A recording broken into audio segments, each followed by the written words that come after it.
ఇక మూడో లక్షణం చెప్పుకొని మనం ముగించుకుందాం వద్దా వద్దా?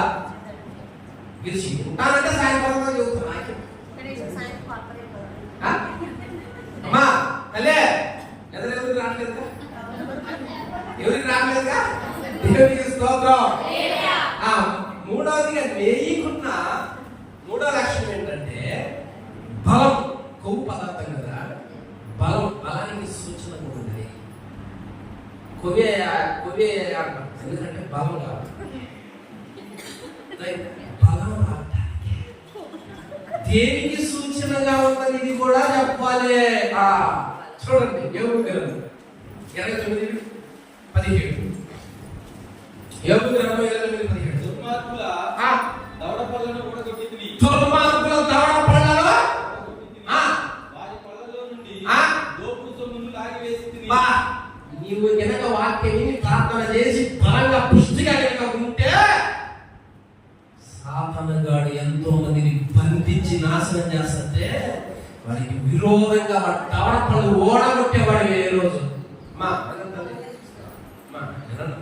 మందిరంలో పోదు. నేనేం చెప్పాను ఇప్పుడు? నేనేం చెప్పా? ఒకడు కూడా చెప్పలేదు. నీకున్న మూడో ప్రత్యేకత లక్షణం ఏంటంటే బలం. యోబు గారి మూడోది ఏం చేస్తుందో తెలుసా? బంధించబడిన వాళ్ళను ఆ బలం ఉపయోగించి విడిపిస్తున్నాడు. నీకు అభిషేక బలం ఎంత ఉంది, ప్రార్థన బలం ఎంత ఉంది, వాక్య బలం ఎంత ఉంది, ఎంతసేపు నిలవగలవు, నువ్వు ప్రార్థన చేస్తే ఎవరి కట్లు తెగిపోతాయి, ఎవరు విడిపించబడతారో ఆలోచించావు ఎప్పుడన్నా? నువ్వు ఎందుకు మంది వస్తున్నావు? శక్తి లేని భక్తి చేయటానికా? శక్తి లేని ప్రార్థన చేయటానికా? అభిషేకం లేకుండా ఉండటానికా? ఎంతకాలంగా ఉందో నేను ఎలా ఉన్నానో తెలుసా? ఆ పురుషుల బలాన్ని పొందుకున్నాను నేను. దుర్మార్గుల దవడ పళ్ళు ఓడగొట్టా. అమ్మా ఎలా ఉండాలి? నువ్వు ప్రార్థన చేస్తుంటే దైవం ఏం చేయాలా? రావాలి. మరి వస్తాయే ఈరోజు ప్రార్థన చేయమంటే అప్పుడే వస్తుంది కదా. ప్రార్థన చేయంటే అప్పుడే ఆలోచన వస్తాయి. ప్రార్థన చేయమంటే అసలు ఎన్ని మెలక తిరుగుతుందో తెలుసా? కూర్చోండి కాసేపు వాక్యం అంటే ఉండలేవు. మిగిలిన సమయంలో మాత్రం గంట తరబడి కూర్చుంటూ నిలబడతాం, ఆడటం, పాడటం. అది మరి శీఘ్రం చిత్రం ఎందుకు అన్నది అంటే బంధించాడు శరీరాన్ని, వాడు బలహీనపరిచాడు శరీరాన్ని. ఎన్ని శరీరాలు ఎలా ఉన్నాయో తెలుసా ఈ రోజుల్లో? నువ్వు కనుక దేవుని బిడ్డగా ఈ భూమి మీదకి వచ్చిన ఆయన వాక్యాన్ని కనుక విన్నట్లయితే దేవుని బిడ్డగా పుష్టిని బలాన్ని పొందుకొని వేస్తున్నాలో అంటే అది ఎప్పుడో మోటములు జరుగుతుంది. పోయేది వెళ్ళిపోయేది తిరుగుడు వచ్చేది. ఏసై వాక్యం చదువుతున్నాడు అన్న మందిరంలో, అందరూ వింటా ఉంటుంటే ఒక తల కనపడట్లా. అమ్మా తల కనపడట్లా, ఒగిపోయింది. తల కనపడట్లా, ఒగిపోయింది. ప్రేమ కలిగిన దేవుని మాట్లాడుతున్నప్పుడు ఎవరి స్థితి ఎలా ఉన్నదో, ఎవరు బంధించబడ్డారో వాళ్ళకి దవడ పళ్ళు సాధనగానే ఓడగొట్టడానికి ఈ భూమి మీద వచ్చినాడు తెలుసా నీకు? హల్లెలూయా. ఆ ఒక్కటి ఒగిపోయింది. ఎప్పుడు నుంచి ఆ స్థితి అంటే 18 సంవత్సరాలు. ఒక బలహీనత వస్తుంటే మన కట్టు, ప్రార్థన కట్టు, సేవకుడు కట్టు, పరిచర్య కట్టు, అన్నీ కట్టలేదు. 18 సంవత్సరాల నుంచి దెయ్యం నడుము వంగదీసినా వస్తానే అంటే ఏదో ఒక రోజు విడిపించకపోతాడా, ఏదో ఒక రోజు దీని దవడపళ్ళు కూడా పీకకపోతాడా? నా యేసయ్య శక్తి లేదా? అబ్బా ఏ విశ్వాసం, ఏ విశ్వాసం! ఉన్నట్లా వచ్చి అమ్మా దగ్గరికి రా అంటే ఇక్కడ ఆ దెయ్యానికి మూడిందని అర్థం. అర్థమైందా? దెయ్యానికి మూడిందని అర్థం. బిడ్డలు బలహీనంగా ఉంటే వేసే చూస్తుందా? నువ్వు రాకపోతే ఆ రోజు నిన్ను విడిపించే సమయం పోయిందేమో ఆలోచించుకో. నువ్వు రాకపోతే ఆ రోజు దేవుడు నీతో మాట్లాడే సమయం పోయిందేమో ఆలోచించుకో. అందుకే ప్రార్థన పట్టణ ప్రతి ప్రార్థన రావడం నేర్చుకో. ఏ రోజు ఏం జరుగుతుందో తెలియదు. ఆ దెయ్యం ఏం చేసిందో తెలుసా? అమ్మా ఒక్కటే మాట. ఎందుకంటే ఆ అంత బలం ఉంది కదా, వాక్యం అంత బలం ఉంది కదా, ఆ ఏసైకి అంత బలం ఉంది కదా. ఒక్కటే మాట్లాడుతాను, నీ బలహీనత నుండి నువ్వు విడుదల పొందాకపోవడం మా జంపరు ఇంకా లేదని.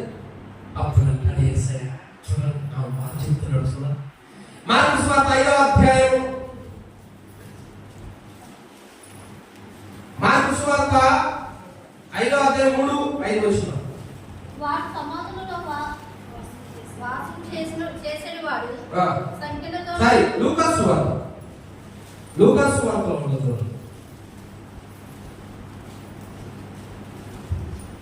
లూకాసు సువార్త 13వ అధ్యాయము 16వ వచనం.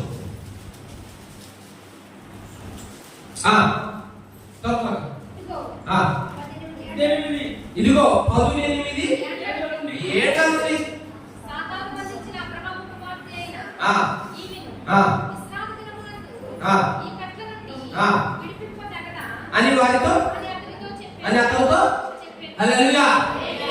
ఎవరు బంధించారన్నా చూడు, ఎంతమందిని బంధించాడు ఈ రోజుల్లో? వాడి బలము ద్వారా ప్రార్థనకు రానియకుండా, మందిరానికి రానియకుండా, చెడు వ్యసనాల్లో బంధించి లోకాసారంగా తిప్పుతూ ఉంటే నీ భర్త ఏది, నీ పిల్లలేది, వాడు బంధించాడు. నీ కుమారులేది, నీ పిల్లలేది, వాడు బంధించాడు. రమ్మన్నా రావట్లేదు, నువ్వేం చేయాలి? శక్తిని బట్టిగా పై చేసుకుంటా పోకూడదు. ఆయన విశ్వసిస్తే, ఆ మార్గంలో నడిస్తే దమన పళ్ళు ఓడగొట్టే బలం నీకు ఇవ్వబడుతున్నాడు అనుకున్నావా దేవుడు? మార్కు సువార్త 16 చూడు. నమ్మి బాప్తిజం పొందినవాడు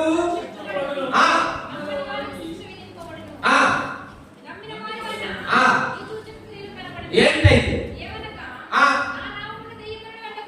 అరే ఎక్కడ పొలం 2 ఎకరాలు కావాలనుందో లేదా?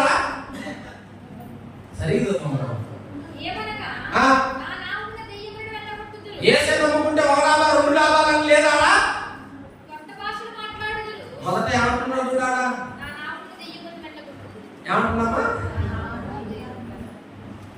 దుర్మార్గుల తవడ పళ్ళు ఓడగొట్టడం అంటే అది. ఆడ బంధించాడు, నడు వంగిపోయేలా చేశాడు.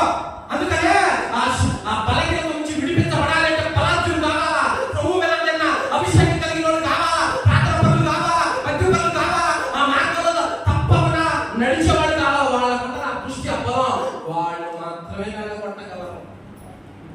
డాక్టర్ వల్ల కాదు, డబ్బు వల్ల కాదు, బలము ఏది వల్ల కాదు. ఆ బలహీనత నుంచి విడిపించబడాలి అంటే ఆ మార్గంలో ఖచ్చితంగా నడుస్తున్న వాడికే ఆ బలం. హల్లెలూయా. మా అర్థమైందా? పౌలు గారంట ఒకసారి ఒక ప్రాంతానికి వెళ్తే ఒక అమ్మాయి, చిన్న అమ్మాయి సోది చెబుతున్నారు, అనేకులు మోసం చేస్తారు. ఏం చూశాడు ఒకరోజు నజరేయుడైన యేసు నామములో అమ్మాయిని వదిలి వెళ్ళిపో అన్నాడు. కేకబెట్టి ఉరికింది. ఆ అమ్మాయి బాగుపడ్డది. నేను అడుగుతున్నా, యేసు ఎప్పుడైనా దెయ్యాన్ని వెళ్ళగొట్టింది, ఆయన బిడ్డలు కూడా ఇచ్చాడా? చెప్పలేదు. ఇచ్చాడా? మరి ఇంట్లో సాధారణ బంధించి చాలా మందిని ఉంచితే, సంఘంలో ప్రార్థనకు రానియకుండా ఆటంకపరుస్తూ ఉంటే, ఆత్మ రక్షించబడకుండా దేవుని కార్యాలను అడ్డుపడతా ఉంటే నీలో బలమేది, నీలో అభిషేకం ఏది, నీలో ప్రభావం ఏది? ప్రార్థన చేసి ఆ మాట దేవుడు నాకు ఇచ్చిన నా కాలు నీళ్ళు పడదంటే, మూడవదిగా పుష్టితో ఉన్నా, బలంతో ఉన్నా, అభిషేకంతో ఉన్నా, నా ముందు సాధారణ సాగో, వాడి అధికారం సాగో, వాడి బలం సాగో. నేను ప్రార్థన చేస్తే గురుకుతున్నాడు. నీ కళ్ళ ముందే సాతాను నీ పిల్లల్ని పాడు చేస్తా ఉంటే, మోకరించి నీళ్ళు విడిచి అభిషేకాన్ని పొందుకుని వాడిని గర్జించాల్సింది పోయి వాడిలో మనం కలిసిపోతామా, లోపల కలిసిపోతామా, డాన్స్ వదులు పెడితే మొత్తం వరకు ఆడేవాడు.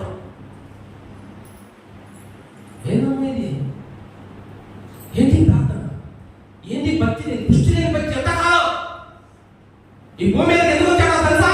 ఒక పాటతో చదువుకోవడానికి కాదు, వారి మందిరంలో మీరు రావడానికి అందుకే కాదు. దేవుడు బలాత్ముడు, దేవుడు శక్తివంతుడు, దేవుడు ప్రభావం కలిగిన వాడు. ప్రభావం ఆయనలో నుండి వైద్యులు అందరినీ స్వస్థపరుస్తున్నది. మనలో ఏది ప్రభావమో, మనలో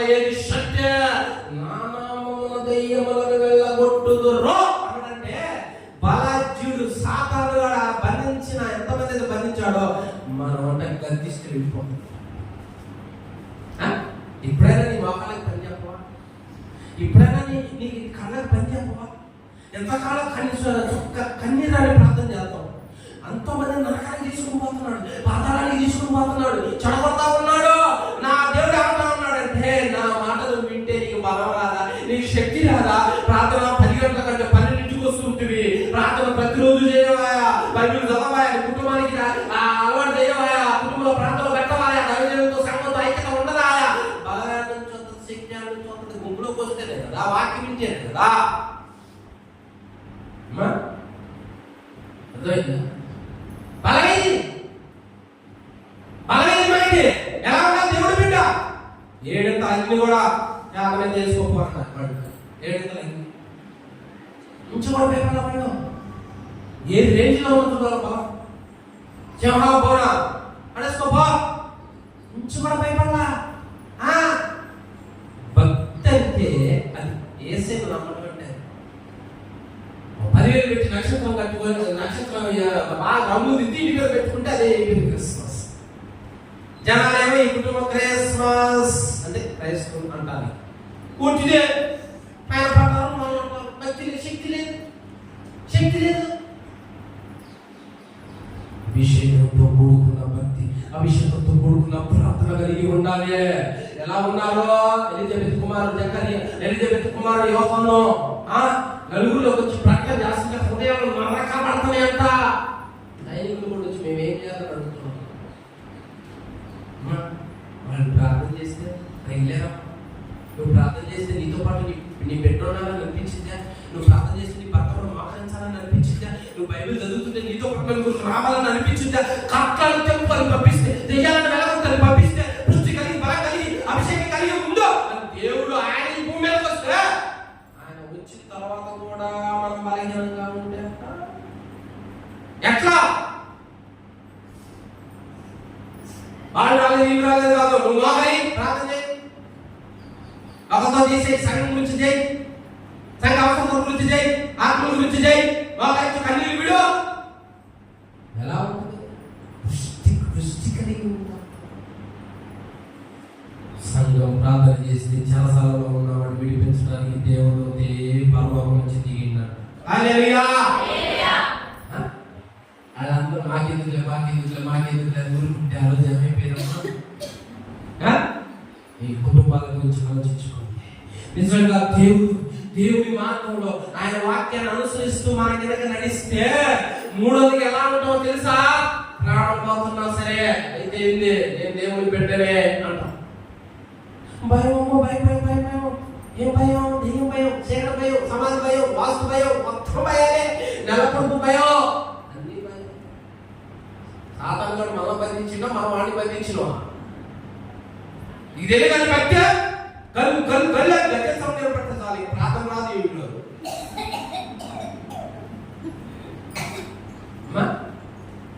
దీన్ని నాకు అర్థం కావట్లేదు.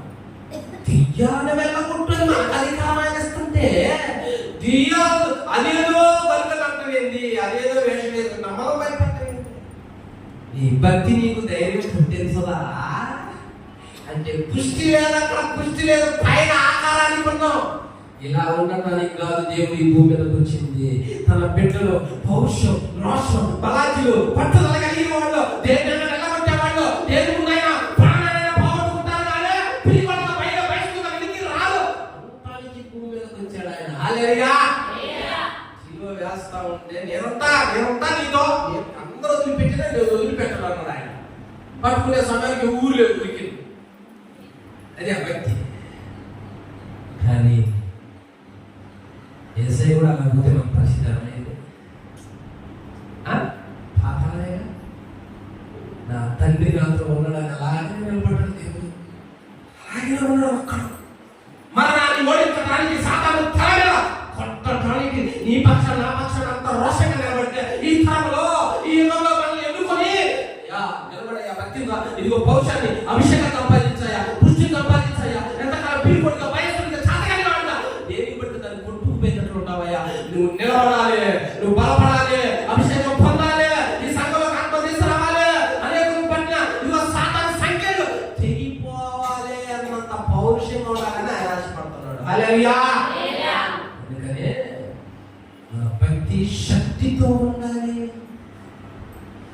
గట్టి శక్తి కలిగి ఉండాలి. యోగు అంటున్నాడు, దుర్మార్గులు దావపడి ఓడగొట్టా, మనం దాచుకోవాలా.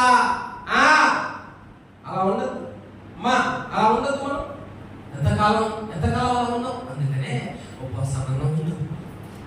పోయినాం అనుకో, నాకు శక్తి ఇది ప్రభువా, నాకు బలం ఏది ప్రభువా, నేనే కనుక సమయాన్ని వృధా చేసుకున్నాను కాబట్టి ఈరోజు ఈ పరిస్థితి వచ్చింది, నన్ను క్షమించు ప్రభువా అని దేవుని వైపు మన హృదయాన్ని ఎత్తుకొని కన్నీరు విడిస్తే అభిషేకించడా, బలాన్ని ఏడా, పుష్టిని ఏడా, నిన్ను నిలబెట్టడా, నీ కుటుంబాన్ని విడిపించడా. అవకాశం దేవుడు ఇస్తున్నప్పుడు వినియోగించుకో. దేవుడగానే ఇల్లు చక్కబెట్టుకో, వ్యర్థమైనా తొలగించుకో. ఆ మార్గంలో మూడోదిగా నువ్వు బలం కలిగి ఉండాలి. మొదటిగా మంచి సాక్ష్యం, రెండోదిగా రుచికరమైన మాటలు, మూడోదిగా బలము. అది ఆయన నేను పెంచిన అడుగు నేతిలో ఎందుకు పడాలంటే 3 ప్రత్యేకతలు ఉన్నాయి కాబట్టి చెబుతున్నాడు. ఇప్పుడు దాకా వాక్యం విన్నారు, మనం పెంచిన అడుగు ఇప్పుడు నేతిలోనా పప్పులోనా చెప్పండి? నుంచి నేతిలో పడాల్సిందేనా? పడకపోతే ఒప్పుకోమా? గట్టిగా చెప్పడమ్మా, గట్టిగా చెప్పడమ్మా. ఆమె అంటారు దేవుడు. ఎక్కడి నుంచి మన అడుగు నేతిలో పడాలి. నువ్వు కుటుంబ ప్రార్థన చేస్తున్నా, సంఘంలో చేస్తున్నా, సమాజంలో చేస్తున్నా, బంధించబడిన పట్టణాలు విడిపించబడాలి, బంధించబడిన కుటుంబాలు, బంధించబడిన జీవితాలు విడిపించబడాలి. దేవుడు వైపు రావాలి, తండ్రులుగా ఆ శక్తిని, ఆ అభిషేకాన్ని ఈ మధ్య